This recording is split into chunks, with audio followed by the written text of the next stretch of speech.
Hey guys, it's Tessa from HandleTheHeat.com, and I'm so excited that you stopped by my channel today because we're going to be making loaded cookie bars.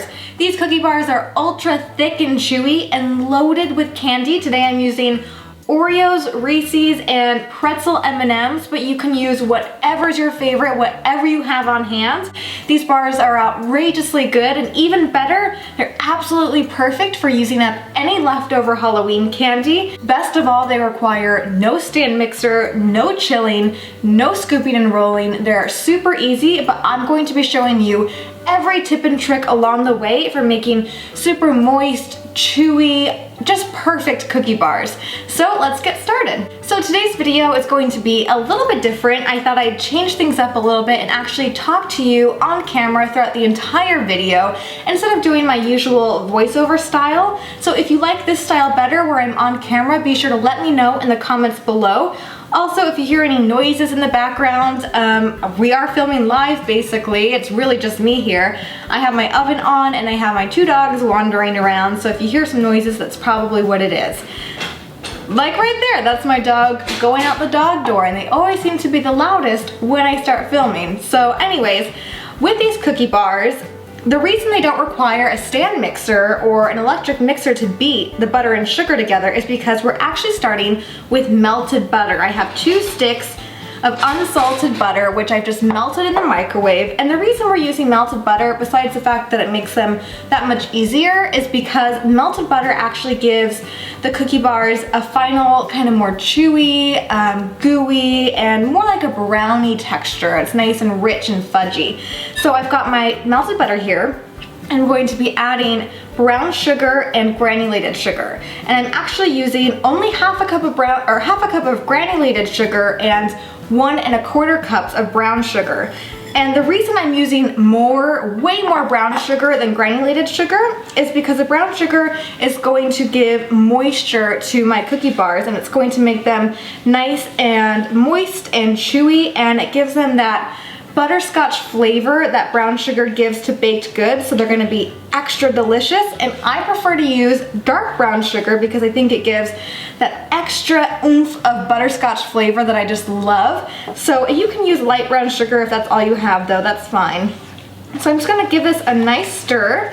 Okay, so now that I've added all the sugar, I have here 2 whole eggs and 1 egg yolk.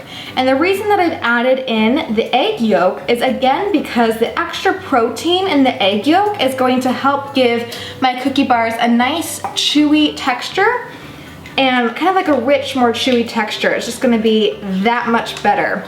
I always like to add an extra egg yolk whenever I'm making cookies or brownies or cookie bars because it really gives you that extra chew that you wouldn't get otherwise. I love a good chewy bite. Make sure that you use a good quality pure vanilla extract. This one was sent to me by a family friend of my dad's who lives in the Dominican Republic, which is actually where my dad was from.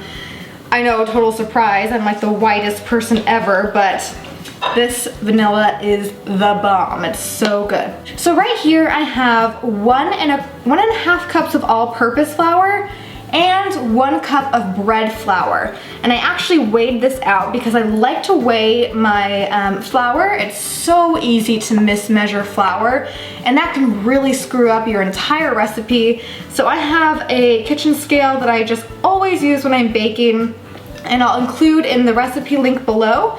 I'll include the weights for some of these ingredients to make it easy for you to weigh as well.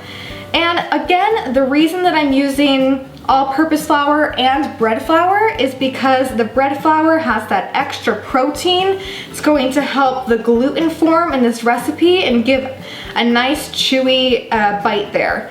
And that's another great tip. If you have a cookie recipe that you want to make more chewy, you can add in an extra egg yolk and substitute all or just half of the flour with bread flour. I love to do that. I do that in most of my cookie recipes when I want that chewy texture.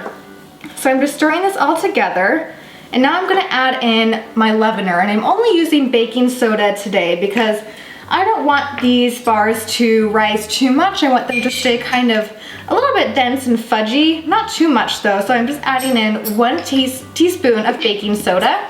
And I'm also going to add in a teaspoon of salt. And we always want to add salt into our sweet recipes. It helps enhance the sweetness, the flavors in the recipe, just like it would with savory. So give that a stir. So now here is the fun part. I'm adding in my mix-ins. I have pretzel M&Ms. I have some the miniature Reese's cups that you kind of get in the Halloween packages of candies that I just kind of chopped up. And I also wanted to add in some Oreos for a nice kind of extra texture and flavor. So I'm just going to add that all in. Don't go out to the store and buy anything to make these. Add in whatever you have left over in your kitchen, whatever you have left over from Halloween, whatever your family's favorite candy or cookies are. You could also use graham crackers, you could use Snickers, you could use any type of M&M, you could use whatever you want. That's the fun part about this recipe, is that it's totally customizable. And I have a 9x13 pan, which I've lined with foil and coated with nonstick baking spray. And that's going to make cleanup such a breeze. I basically don't even have to clean this pan this way. And I'm going to scoop my dough straight into the pan. Okay, so I'm just going to spread this out evenly, pressing it down into my pan. So I actually reserved some of my mix-ins to sprinkle on top to give me a really beautiful effect. When I cut these up into bars, you will be able to see exactly what's inside and get your mouth watering a little bit, because we do eat with our eyes, right? Press it in slightly with my spatula. It basically kind of just looks like the candy all at the grocery store just threw up into this dough, but it's going to be incredible. Look how good that looks. I'm going to take this to the oven, 350 degrees for about 25 minutes. You really want to make sure not to overcook these, otherwise they'll be dry and crumbly, and that is not what we want at all. So, 25 minutes.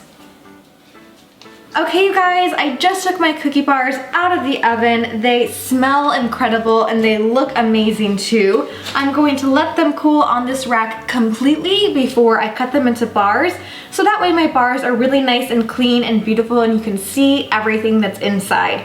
I really hope you enjoyed this video. I loved making it for you guys. I hope you learned a tip or a trick about baking or baking cookies or cookie bars.